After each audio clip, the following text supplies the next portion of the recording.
Welcome, welcome, welcome. We are the Good Cholesterols, the only channel that's good for your heart. Today, we'll be playing Wingspan. Now, Wingspan is one of my favorite board games, and so when I saw that they had a PC port, I went and got it, and I was not disappointed. This game ported to the PC amazingly. It is beautiful, it has a easy and well thought out UI, and the AI is even decent. And the multiplayer is good. Today I'm just playing against the AI. I'm just going to play a game to show you a little bit about, the game, the UI, and talk a little strategy. Because this is actually a very deep strategy game, despite the fact that it's about cute birds. So, I always like to look at my bonus cards first. Here I have either nest box builders or little birds or little point birds. Both are decent, not great. I have a couple of decent options on the board already that I can potentially draw from, but as I'm third player, I don't like to risk relying on what's on the board beforehand, because the likelihood that I'll get to actually draw that is not great. Alright, so we've got some interesting starters. Probably just going to take the California Condor because it's a free play and gives me an extra bonus card right at the beginning of the game. And then the Cedar Waxwing is interesting. It helps extend the amount of stuff that you get. It's harder to play at the beginning. Honestly, I think I'm going to go for the double-crested cormorant because if I actually get to play that and find a bird that can produce fish, it is a very, very strong strategy. So I'm going to grab the fish and a worm. I'm already going for a small bird strategy, or a small point bird strategy, so I'm going to take the backyard birder. Need 7+ birds? That's alright. And then I guess I'm going to take a wheat, because that will more likely be able to play small birds. Alright. Now the question is, I'm going to play the condor in the forest or the grasslands. In the forest, it'll make getting more resources at the beginning of the game easier, versus in the grasslands, more eggs. I think I'm going to start in the forest because hopefully I can get my food elsewhere later in the game. And since I'm already going to play the double-crested cormorant, the fishery manager makes a lot of sense. Alright, so this game is a asynchronous turn-based game, so you do have to wait for the AI or your live player opponents, which, as the game is not too long, it's reasonable. Generally it takes 30 to 45 minutes for a game. If you're just learning the game, obviously it's going to take longer. I'm very familiar with this game. I've played it to death. I've gotten every Steam achievement for it. And next week, the European expansion comes out, which will be exciting.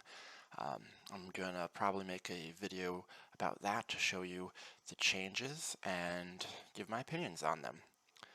Alright, I'm going to keep that worm and throw the wheat away instead, because the warblers are really nice little cards, just high point value, small birds. The Common Raven, I honestly think, is one of the best cards in the game.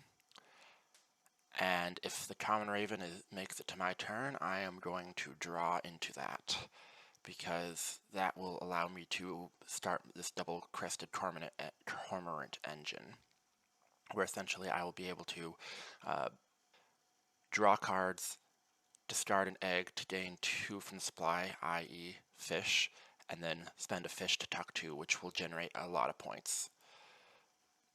And so I don't like just drawing 1, but I really, really want that raven.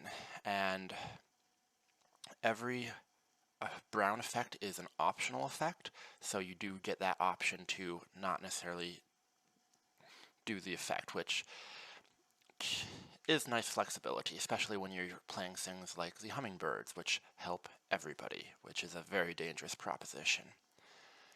Alright, well, I'm going to need eggs either way, and birds with stick nests and eggs get points at the end of the round, so I'm going to put them all in the cormorant. Every round is 5 to 8 turns, and this, at the end of the round, you get bonus points for different objectives. They're not super important, but if you've got a small decision to make, they should influence the small decisions, not the big decisions. Alright, so how am I going to get enough resources to play this common raven? You can look at the other players' fields, and so I just want to see if any of them have any hummingbirds or anything that might generate food for me on their turn. And unfortunately, none of them are going to be helping me out, and so I'm on my own to get food. So I can either spend 2 turns to draw 2 food, and then on the 3rd turn play the raven, or I can draw 2 cards by killing an egg on turn 1, turn 2, kill a card to get 2 food, and then turns 3, play the common raven. So I think I'm going to do the card draw. I need small point birds and birds that eat fish, so I'm just going to draw for luck. Well, at least it's a low point bird. Also, you can tuck a card from your hand for an egg, which, because I have the common raven, I think I'm going to play the bush tit in the bottom row and use that to generate an egg that the raven can then eat to produce the fish that the cormorant can then eat, and then have a robust tuck strategy. This might be a fairly high scoring game for me with this early strong combo going, assuming I can get all the resources necessary to pull it off. Alright, do we have any mice in the field? We do have some mice in the bird feeder. Excellent. So I'm going to take that mouse, and then I'm going to throw the thrush for why not another mouse? Maybe we'll get somebody to re-roll the cherries so that we have better food to choose from for our bush tit, if we choose to ever use the forest ever again.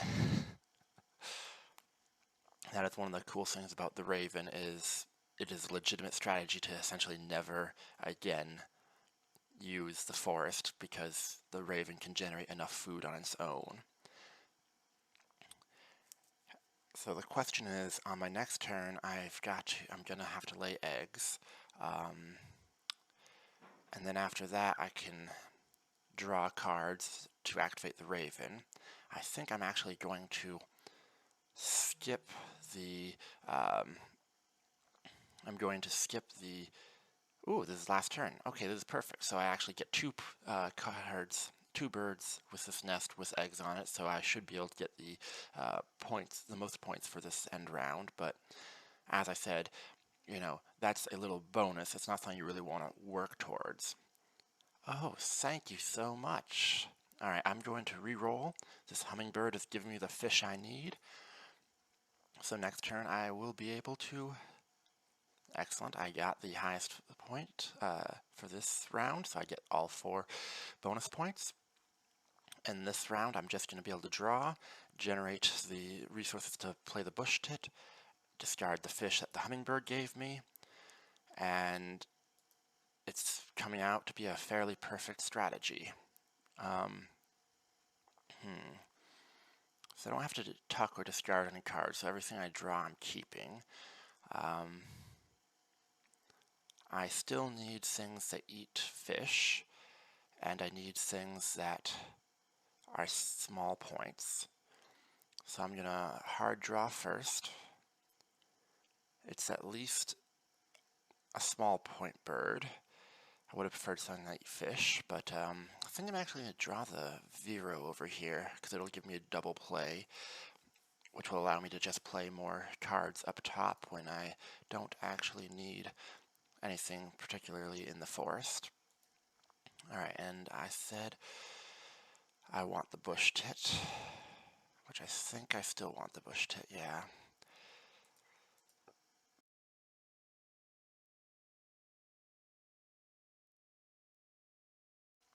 All right. And yeah, I'm gonna start tucking and drawing, or double tucking. The double tucking strong. All right. So I have the resources to play the bush tit, so that's gonna be my next turn. Yeah, because the red-breasted Margrant is Marganser. Some of these birds have such weird names. Like, what is a Vero? What is a Merganser? And then, of course, the bush tit. How appropriately named. Alright. Alright, so now at every time I draw, I'm going to generate 3 points through tucking. And I'm going to be neutral on the egg draw, and I will actually generate a point. I'll also generate an extra resource for myself. So I'm going to have to lay eggs to get this. I don't have to lay the eggs, because I can actually just tuck the bush tit, and that means I can actually activate this, so as long as I don't care too much about what I draw, which I can always get rid of the northern cardinal. The question is, do I want... Alright, I'm gonna try doing this. The red-breasted Marganser is both fish and small points. So I'm gonna hard draw first to see what I get. Burrowing owl, not bad. Then I'll draw the Marganser because I don't really need it. I'll tuck. I need 7 small point birds. I've already got 3. This will be 4. This would be 5. But I don't have anything in the grassland yet. I'm still going to tuck the burrowing owl. Yes, lay them with eggs. Then we eat the egg. Then we get, let's just get double fish. Eat the fish, and that's a 3-point generator. While we still draw cards and generate another resource. So next turn, basically, I'm going to do the same thing. Generate the second resource. Oh, I don't even have to do that. Okay, I get the worm to be able to play the Marganser. I get another worm. I am never going to play any the forest ever again. I might put some birds up there for points, but I'm not going to, like, activate the power to draw resources. I do want to actually play the Marganser, so I'm going to lay some eggs. This kind of nest generates points at the end of the turn. It doesn't really matter in this case because I'm going to immediately eat the eggs playing the bird, but alright, let's see. No fish, no fish. Okay. We could use cherry, but they don't have cherries either. Wow, not a good roll there. I don't know, I'll get a mouse. Doesn't matter too much, I'm swimming in resources. But this is what I'm talking about, how some of the cards, you gotta pay attention to what your opponents are playing because they will play cards that actually help you. And so, like, this scissor-tail flycatcher is generating worms whenever he's laying eggs. This person's laying eggs, and so right now they're full up on eggs, so they're not going to be doing that next turn, so it's important to keep in mind. So I'm not going to be getting resources from that flycatcher. And then the purple has the... well, where was the hummingbird? Oh, the hummingbird's also on the blue player. Okay, so blue player is not going to be giving me resources this turn, which is fine. I don't need them. Alright, I'm just going to straight up play this. This is good for my strategy. Alright, so now the only difficult thing is getting a fourth bird that eats fish that doesn't have to be placed in the water. Birds that eat fish obviously favor living in the water. And so, once again, I'm going to draw. I don't want the tree swallow. The Inca dove. Lay one on each of your birds with a nest when played. Not particularly strong, in my opinion. That at least gets played in the right area.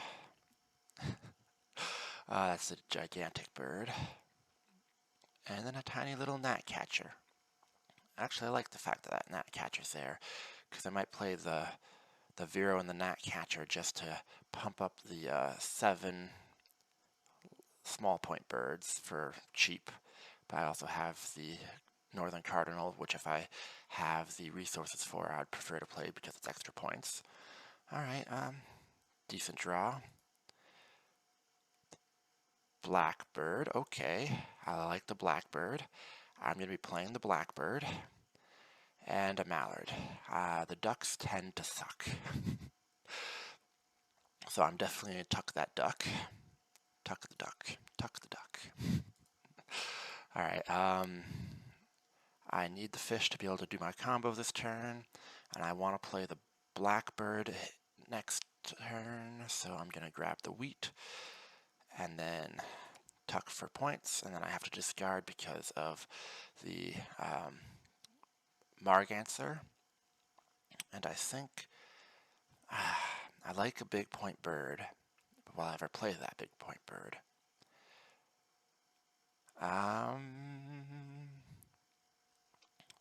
I'm gonna probably not play that, so let's just get rid of it. Alright, we got one turn left. We don't have enough eggs to be getting any points from the bonus points at the end of the round, which is fine. I could lay eggs to get... I'd only be able to get one bird with eggs on it, so it's not really worth it anyways. We'll just play the... We're going to play the blackbird so that I actually start getting more eggs when I lay eggs, because just laying 2 eggs is honestly not enough. And so even if I had laid eggs, I only would have gotten 1 or 2 points because I've been splitting it 5 plus 2 is 7, split 3 ways is 2 points apiece. So, you know, changing my strategy there to lay eggs to get those bonus points at the end of the round just would not be efficient for the points that you get. I still need 2 small birds, and that's why I've got the gnatcatcher and either the Vero and either the gnatcatcher and the cardinal.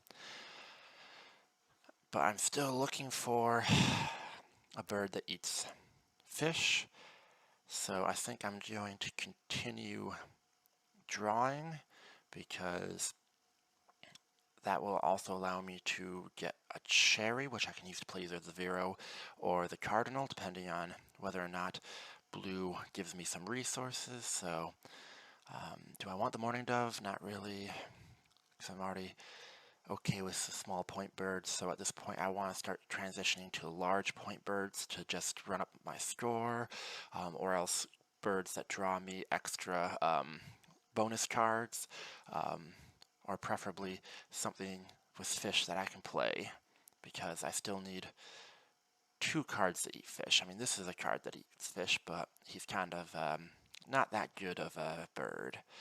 So we're just gonna draw the fish crow. Perfect. Perfect. I'm gonna put the fish crow in the grasslands, I guess. And then the loggerhead shriek. It's a pink card. It gets stuff when the players gain food, so it's good early game. Not worth it late game, so I'm gonna tuck that. Then we're gonna continue eating the bush tit's eggs. Get us our fish. I think what we want to do next is play the fish crow. So we're going to grab another fish, and then we will eat the fish and throw away the pine siskin, sure, we'll call it that. The names of some of these birds.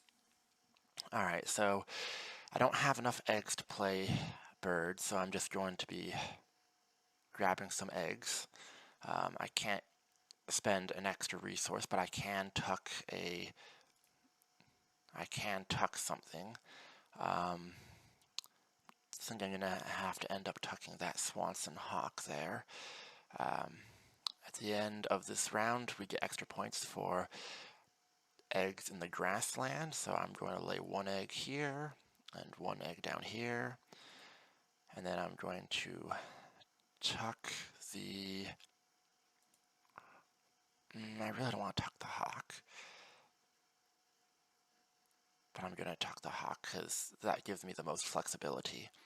We're getting down to the last 9 turns, so like we're getting to the point where I can do a little more predicting the future, but because my strategy is so draw heavy, I actually will have a lot of opportunity and choice later, so I'm just going to tuck that. That generated another egg up here on my blackbird. That's what I was hoping for, because I either want to get fish or a cherry to hopefully play the cardinal. So let's roll. We get no cherry, so instead we're going to take a worm, because we're going to play the fish crow, and then we're going to need to play the Vero and probably the gray gnatcatcher at this point. I don't think we're going to be getting the resources to play that northern cardinal, but we'll play that fish crow, generating more resources whenever we lay eggs. Never have to use the gain resource power this game because of all of these, because of my crows and my ravens and the blues helping hand, helping wing, I guess, in this case. Alright, so I do have two eggs that I can use, and so honestly I think I'm just going to blitz out these small birds to complete the backyard birder, unless there's anything good in the tray down here. The downy woodpecker is actually good, because the downy woodpecker is 3 points versus the gnatcatcher, which is only 1. And it's an extender, so I think I'm going to actually draw the woodpecker so I can play the Vero, the woodpecker, and the gnatcatcher in one turn. Have a epic turn up there. I really don't need the quail, and it's wicked expensive, so let's just hard draw. Don't really want... Oh, the osprey, perfect. Oh, I love the osprey. The osprey plays perfectly with the cormorant strategy because it just straight up generates the extra fish that you need. Northern Harrier, solid card. Let's see here. I am not going to be playing the black skimmer since I'm playing the osprey, so let's just get rid of that. Lay that egg. Eat that egg. I'm going to need... I want to play that osprey, so let's get 2 fish so that I can eat a fish on that cormorant, and then the blue jay is easier to play than the northern cardinal, so let's get rid of the northern cardinal. Ooh, the wood stork. Ooh, that's also the other problem with this strategy, is it's so much drawing that, like, I can do anything, which is good and bad. Alright, so we're down to the last 7 turns. I actually need to plan exactly what I'm going to do for the rest of the game to have a strong game here, because I want to do the triple play up in the forest where I have to have a, I could do a 9-point play, which would cost 1, 2, 3, 4 eggs, which means I'll need to take a turn to generate said 4 eggs. And then I will play using 4 eggs. It'll cost me a cherry or a worm, a cherry worm wheat, and then a wheat and another resource. That's 4 resources. I could do that essentially this round, or I could draw into the wood stork and play the wood stork rather than the osprey. The wood stork is technically more points, so it'll be harder to get the resources to play it, but it would also complete my fishery card as well as allow me to draw another card. I've already got a way to put off the double-crested cormorant, so the osprey is not super worth it. So if I draw next turn, then I won't be able to play my birds. Oh, you know what? If I draw next turn, and then I lay eggs the last turn of the round, max out the eggs on these birds, that will hopefully give me extra points at the end of this round. First turn of the last round, I play 3 birds, followed by playing the wood stork, or generating the resources, then playing the wood stork, and then I'll have a turn or 2 to spare. Okay. In that case, let's grab a mouse, because that's a rarer resource. and I'll need that for the wood stork eventually. And this is probably going to be a pretty high point game. It's looking really good. Oh, especially with those extra resources. Gotta love those extra resources. Oh, somebody took the stork on me. I'm hurt. I'm so hurt. The house rent is only worth 1 point, so I don't really want to draw that. I've already got... I could play the osprey like I was planning to do. And the next turn I can still generate 4 eggs in the... grassland.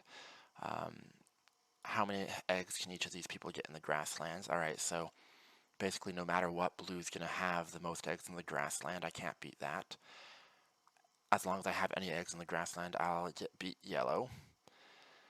And it's a toss-up on purple, so having 4 eggs is fine. I don't need to have 5 eggs maximum because purple can max out at 6 eggs, so even if I have max eggs, they can still take or second over me if they really want to. So I'm just going to play the osprey. Not worry about the eggs.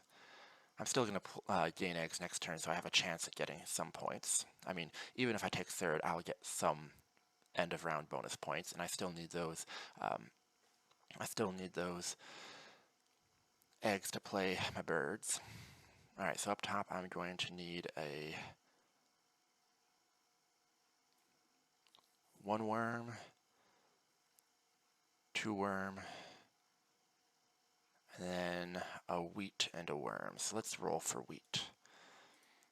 There's my wheat. All right, very nice. And now we get our eggs.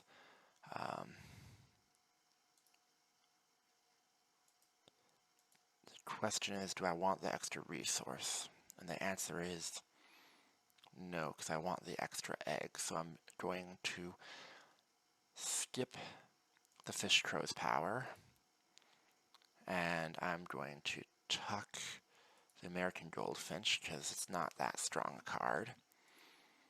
And there's my 4 eggs to give me a shot at 3rd place. Let's see if I get 3rd place. Well, I got 3rd place, but you know, it's only a 1 point difference between 3rd and 2nd, and so I got extra points, and that's what matters. And if I have a full bottom row, I can, if I want, get some extra points at the end of this round. We'll see if that happens, mostly just based on what resources are available. So there's the Chihuahua Raven, the 2nd best card in the game, after the Common Raven, because it's the same card except for the fact that it's 1 less point and it can only be played in the grassland, so it's a little less flexible, but still the same wicked powerful ability. Alright, so let's do our play combo. Give me, I've got the 4 eggs I need for it, yes, alright. The downy woodpecker. Play another bird into the habitat. So, hooray, now we get to play the Vero. Hooray. And then we get to play the blue jay. Hooray. And look at that. I spent 4 points to play 9 points, so that's a 5-point gain in 1 turn. Plus I finished off my backyard birder card. My fish manager card is already finished off, and we've got 4 turns left. So what am I doing in my last 4 turns?